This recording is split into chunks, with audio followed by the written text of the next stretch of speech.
শুনো, জাহান্নামী রয়েছে এক অভিশপ্ত গাছ, তার নাম জাক্কুম। তার কাণ্ড, তার ডালপালা সবকিছুই আগুনের ভেতর দিয়ে বেড়ে উঠেছে। তার ফল দেখতে শয়তানের মাথার মতো ভয়ঙ্কর।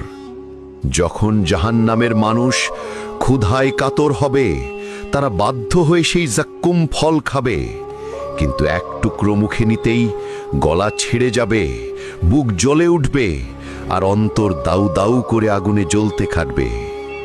কোরআনে বলা হয়েছে, তারা জাক্কুম খেয়ে পেট ভরবে, তারপর তাদের উপর ঢালা হবে ফুটন্ত পানি, যা তাদের ভেতরকে ছিন্ন ভিন্ন করবে। সূরা আস-সাফাত ৬২ থেকে ৬৭-তে বলা হয়েছে, তখন তারা আর্তনাদ করবে, চিৎকার করবে, মুক্তি চাইবে, কিন্তু মুক্তি নেই, শুধু আগুন আর জাক্কুম ফলের যন্ত্রণা।